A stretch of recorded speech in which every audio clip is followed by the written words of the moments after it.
Our first panelist, Mrs. Nisha Subramaniam, is the co-founder of Kanavu, an organization aiming to strengthen and empower unprivileged schools and communities in rural Kadalur.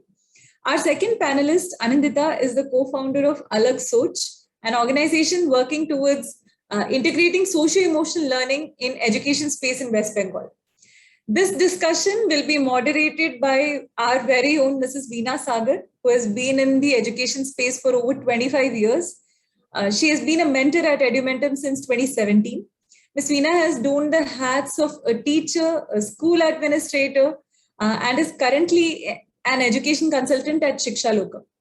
She was at the forefront of developing two of Bengaluru's well-known schools, the Samhita Academy and the Prakriya Green Wisdom School. So without any further time, over to you, Veena ma'am. Thank you, Leslie. And good evening, everyone. And thank you so much for inviting me today and the panelists here.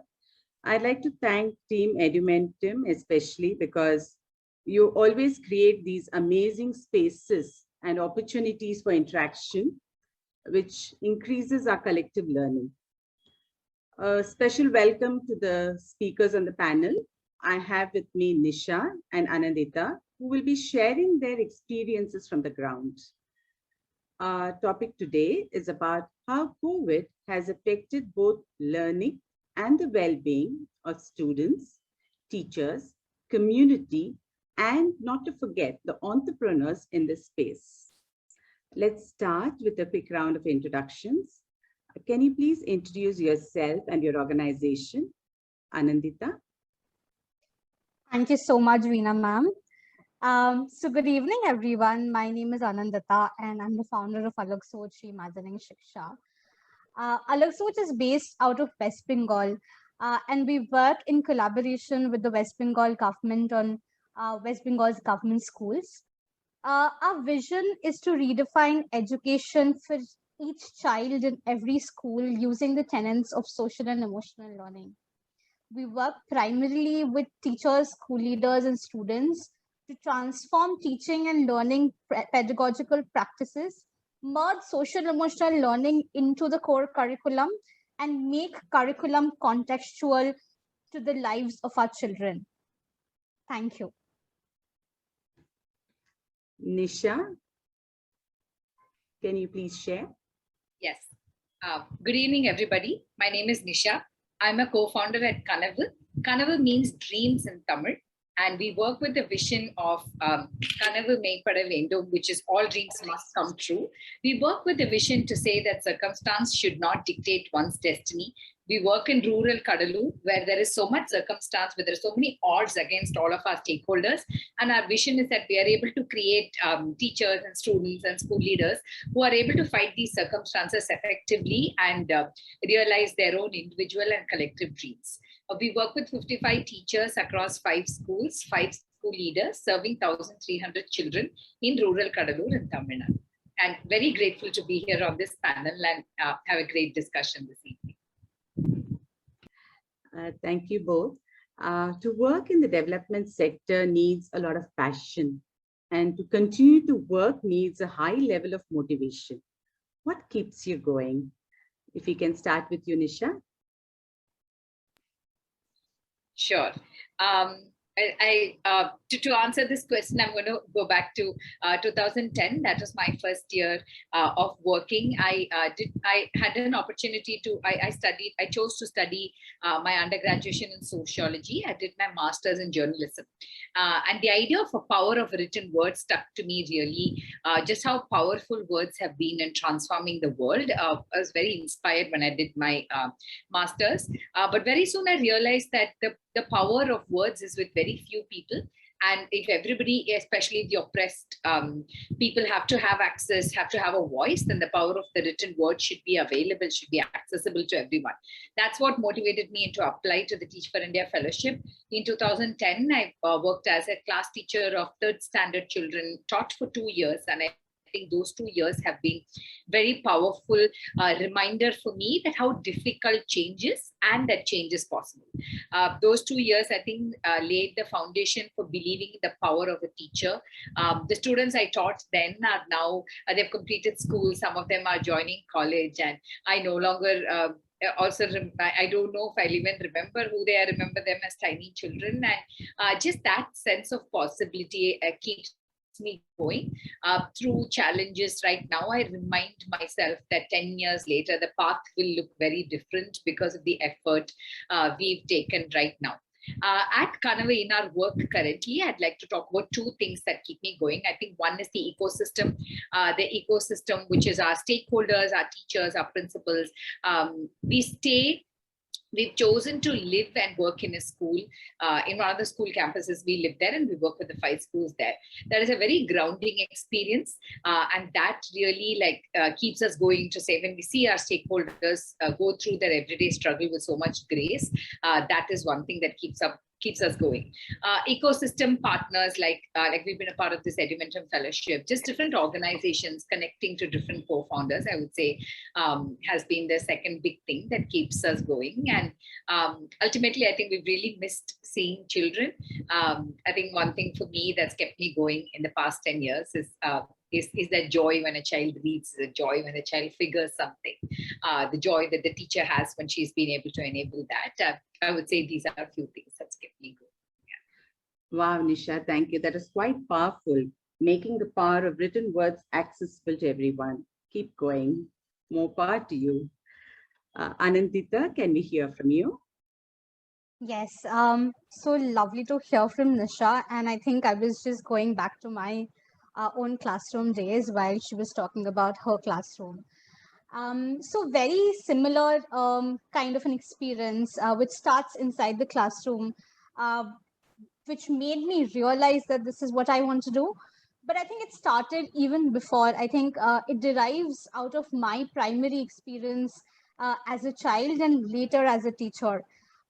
Like during my secondary years, as I was growing up, I think I went through this myriad of experiences with my social identity, my body, my interactions with people, and I didn't know how to deal with them. And I'm sure many of you listening to this exactly understands what I'm talking about. There were these overwhelming emotions I felt and this sense of justice which made me question, complain. But I never really had the awareness or the vocabulary also to really understand or explain what was going through with me. And it got into the process where there was like a lot of blame on my own self and a lot of self-hatred that got instilled into me, because mostly because I didn't understand what these different things that I was going through. I never had the vocabulary for it. Later as a teacher, I realized that the same problem persisted even with my children. My children came from these low income communities where violence, alcoholism, and even sexual abuse was extremely common. There were things that they were dealing with every day in their spaces around them, and there was this burden of experiences that they could not talk about, did not have the right vocabulary to express them. And once I realized this, I questioned myself as to why my children would want to sit and learn about earthquakes or digestive system or anything in class when I was not doing anything to help them deal with the experiences that they were facing in their everyday lives. And this got me to thinking as to why education couldn't be a part of everyday classrooms, um, leading to an after school project that we started. And this really showed me what it meant for children to learn from processing their experience and talking about things that they have gone through. The same project that began as an after school project later manifested in the form of Alag Soch. So yeah, I think this constant reminder of all of these experiences of my own self and the collective experiences of my children kind of pushes me through to do what I do. Thank you, Anandita, for being so candid in your sharing. I guess it's not easy always And converting such a personal experience into a positive energy where you can reach out to others, I think is wonderful. I'd like to thank you both for the work that you do. Coming to the topic for today, and it's all around the global pandemic, it's all around us. And this pandemic will always be remembered as a time that changed the way we think, the way we do things, and the way we perceive ourselves.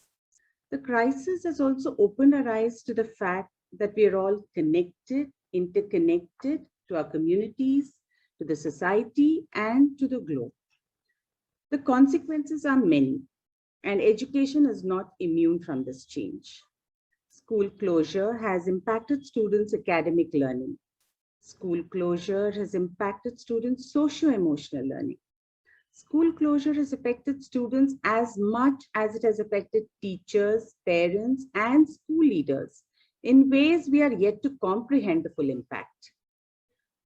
Anandita and Nisha are working with different stakeholders, and I'd really like you to share your ground experiences, and that is something that we really look forward to hearing. Can we start with Anandita? Sure.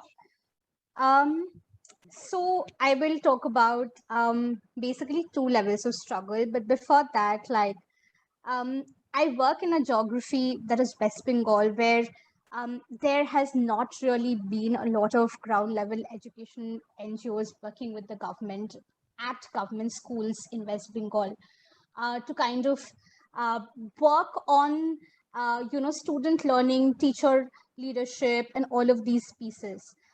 There are no collective of schools that work together. So when I decided to start Alag Soch, it was because of two major factors. One, the lack of a ground level organization working in West Bengal. And the second was what I spoke about, like social emotional learning and the need for a safe space for children to talk and really understand what they are going through their own curriculums. The last 1 year has been really difficult, and I think one of the worst things that happened is 4 months after the organization started, we were hit by COVID, and it really took us a lot of struggle to actually reach where we are. But I think it's just a very small part till now. But there are struggles every day, and there are struggles that we have seen over the last 1 year. To begin with,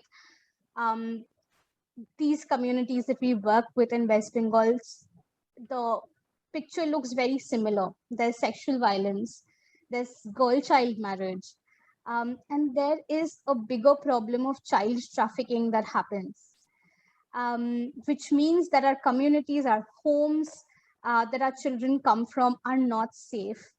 And that is the burden they bring to school when they come to school to really learn. So since COVID-19, it has been a major issue to just keep track of children that we work with. Over a course, when it happens, we do not get to know about it. After it happens, we find out about it. We've lost 3 of our children to child trafficking.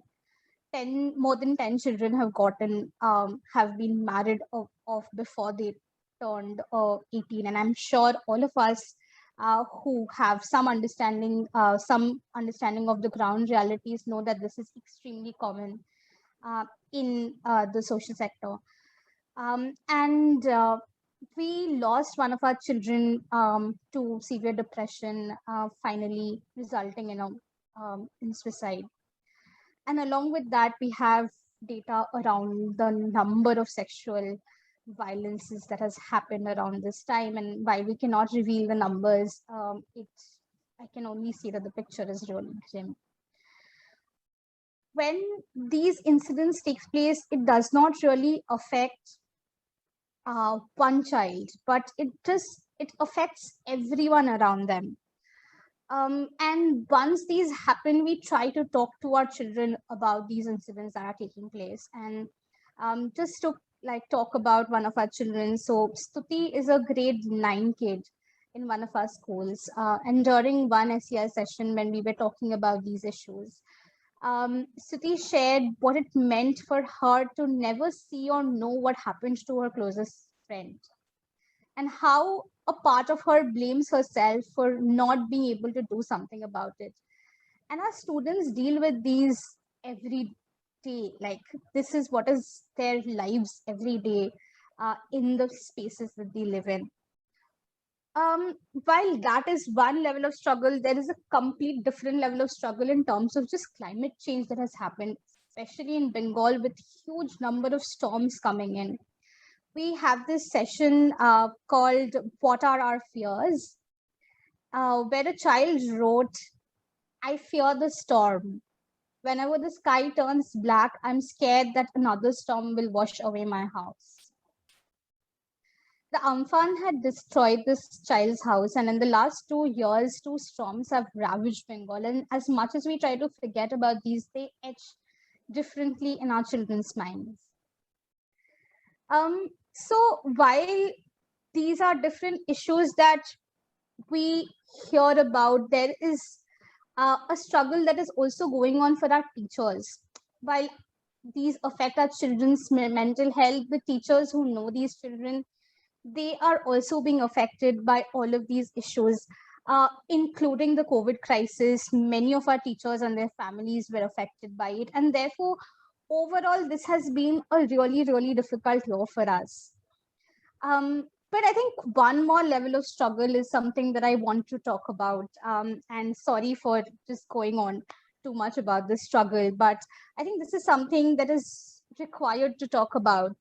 It's been a very difficult years for us team members also, and especially also for me as an individual. It's like an internal struggle that is constantly going on as to how do we move ahead. There's not enough amount of funds, there's not enough about like where do you find the support to like really help these children, and there's this helplessness, and sometimes it really feels like we are failing. And I know in the keynote, the first part of the conversation by Mr. Matthews, he was talking about what it means for us to pick ourselves up and move ahead. And I think that is something that we have been trying to figure out how to do.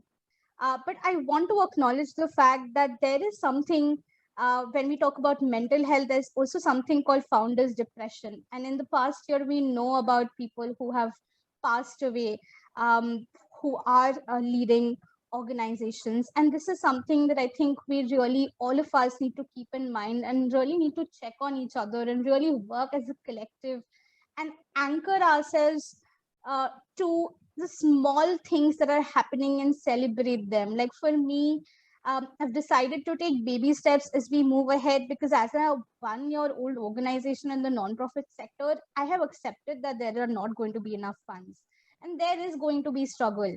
And you have to accept that, and you have to celebrate those small achievements to really, really move ahead.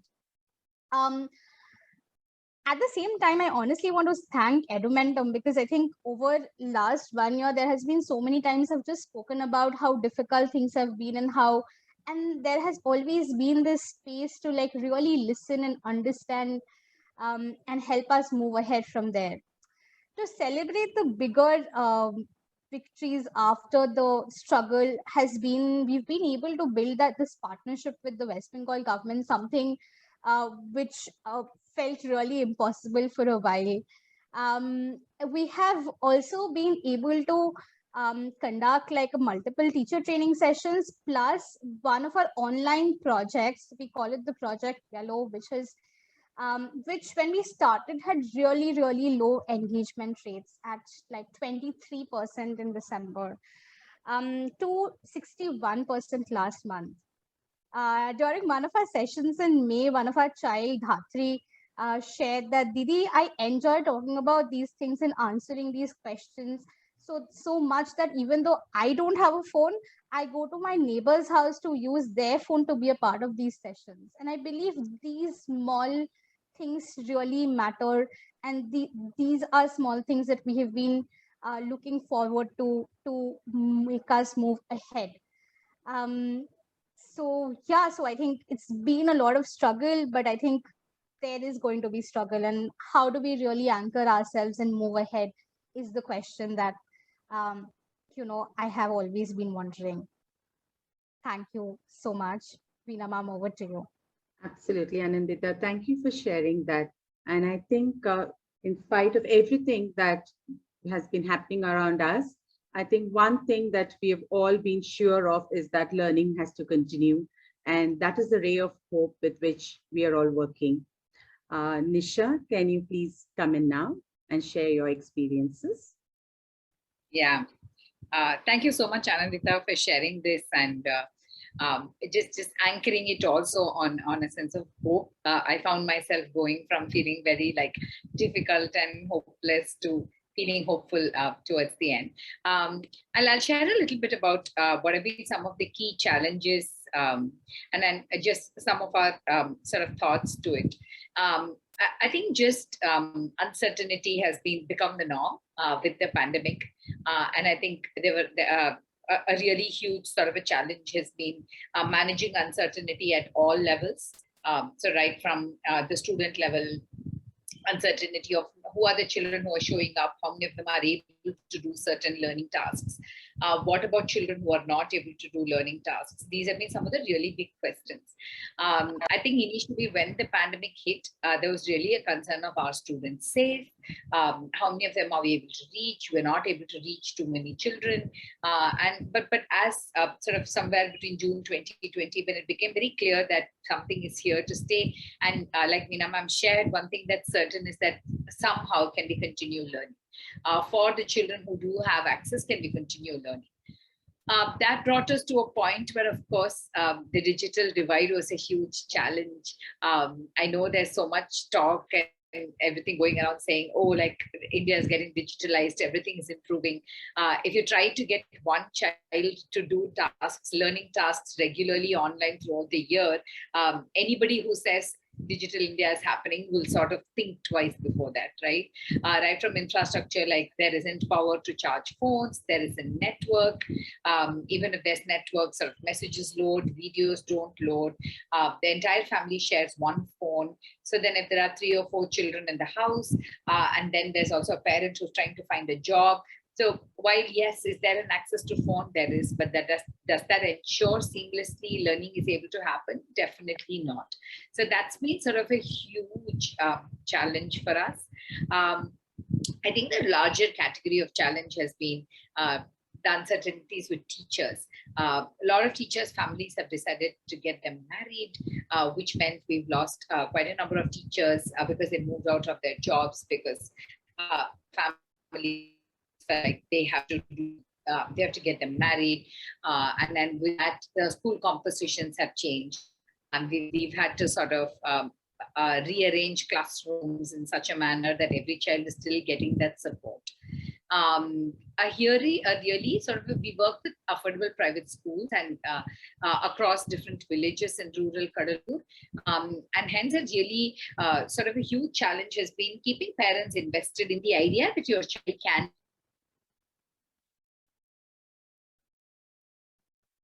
with most of them not being able to say understand every single learning task. You do not have to understand everything, but as a parent, you just have to sit beside the child and the child will be able to learn. That has been a really difficult thing for us to help parents see.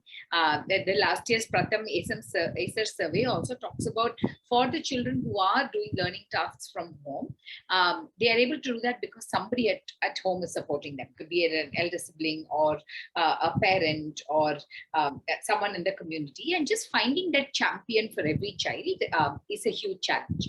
And through all of this, just picking off the larger topic for today, which is mental well-being, right? And there are so many things that has played on the minds of different people's mental space, where for a lot of our teachers, it's they have had such a huge hand-to-mouth existence where they're not even sure where their next meal is going to come from. Families have suffered massively economically. Any sort of a health has been a huge setback for families in rural India, where our hospitals have been inaccessible. If they weren't a COVID patient, they weren't able to get other ailments treated. So overall, while not too many of our teachers tested positive necessarily for COVID, but health has been such a huge sort of a struggle with all of the resources for health going into COVID care. All other aspects of health sort of remain neglected, which made it teachers who are earlier for 6-7 hours out and then they were able to do their jobs. Now I've had to manage the economic situation of their family, be around for their family health, and just work from home. We do have some cute moments, like we are on a Zoom call with teachers and they are in the kitchen, they're just finishing up their meal while joining in for the morning call.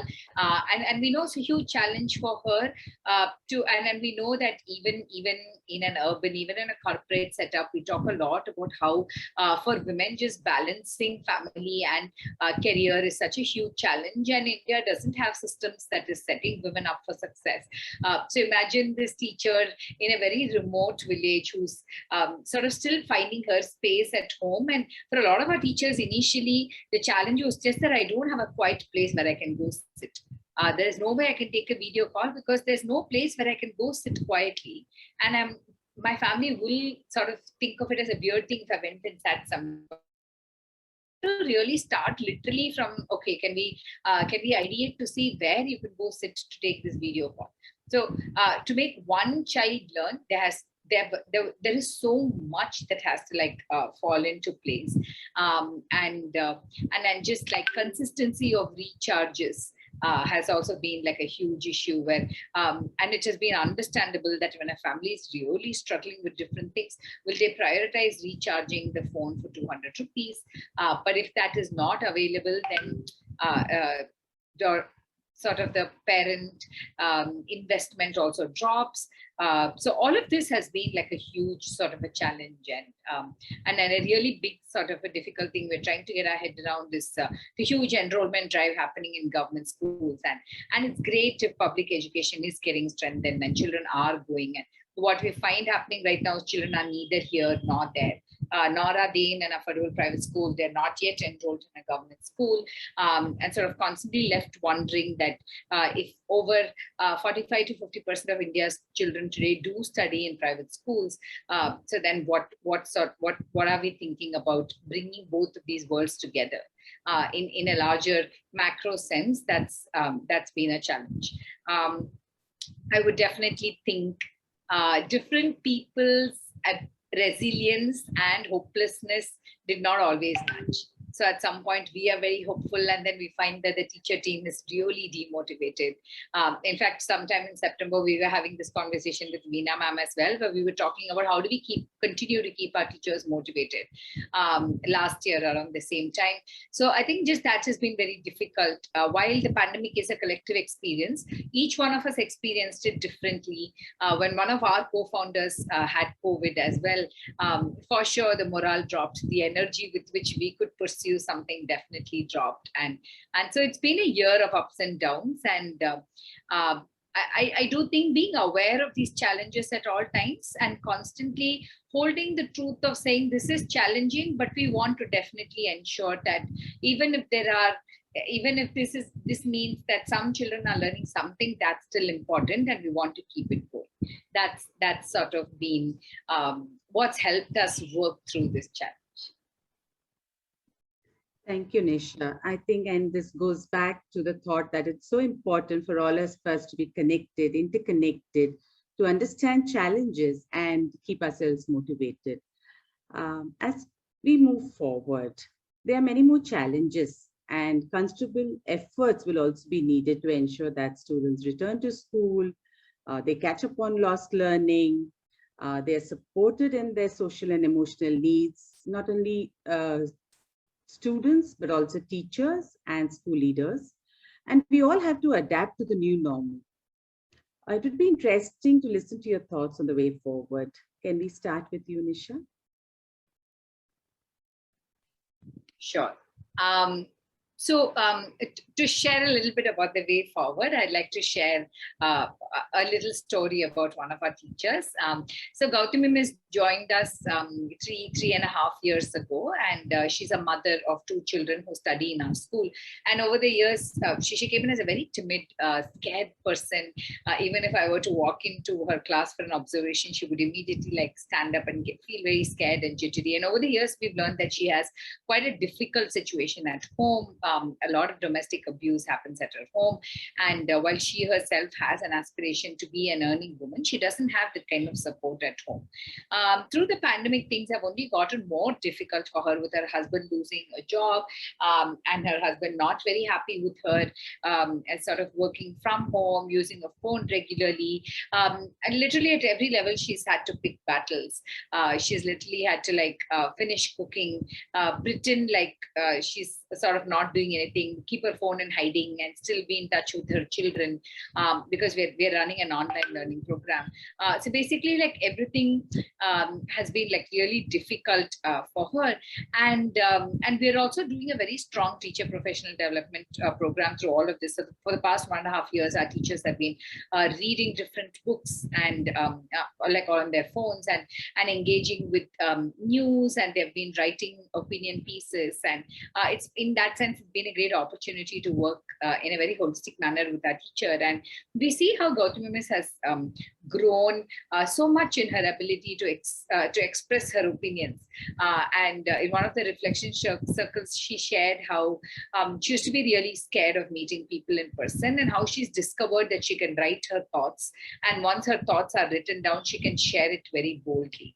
And how just being able to do audio notes is giving her so much confidence that she doesn't have to like meet the people who she's saying something to, but she's still able to share an opinion about the national education policy.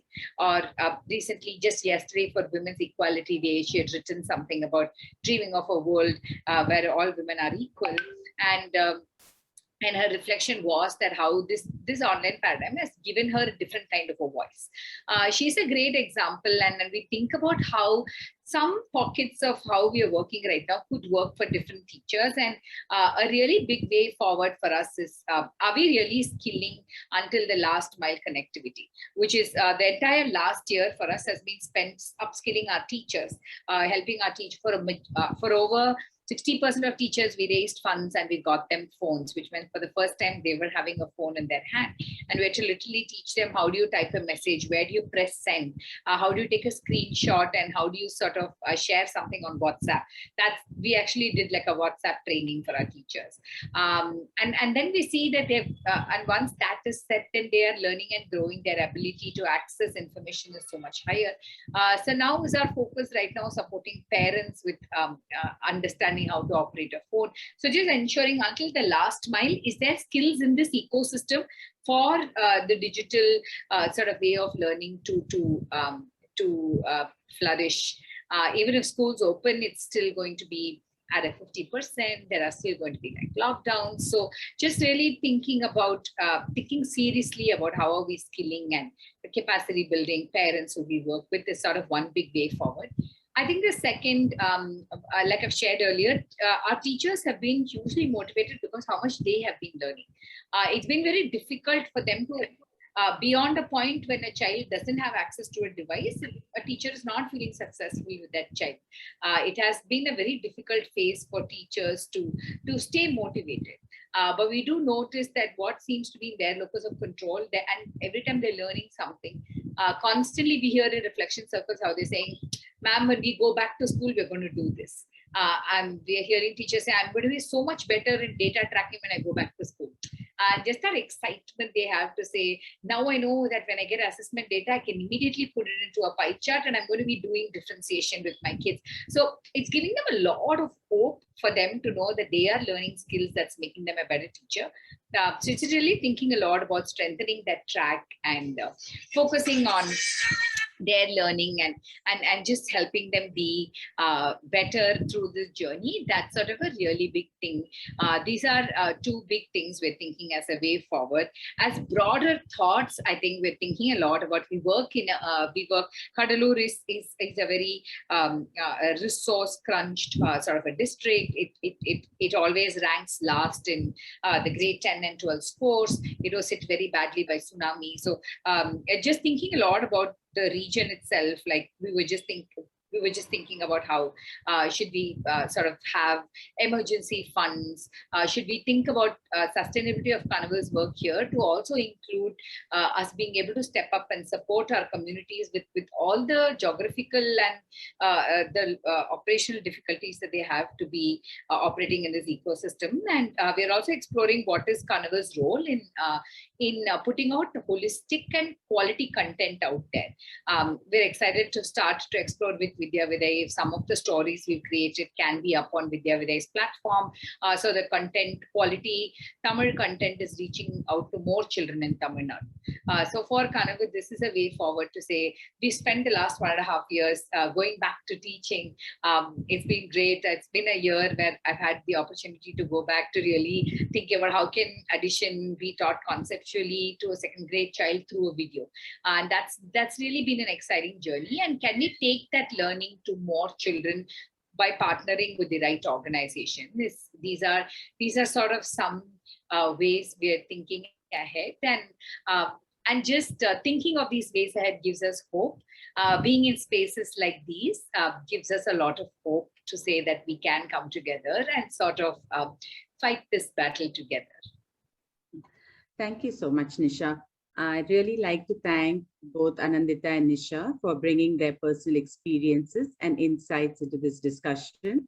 And thank you, the audience, for being here. Just one word in conclusion. If we want to see improvements in student growth, learning, and well-being, we need to focus attention not only on students, but also on their teachers. If we want to see growth, learning, and well-being improve among our teachers, we need to focus attention on our principals and school leaders too. I'd just like to leave you all with this thought. Thank you so much. Thank you, Team Edimentum. Thank you, everyone.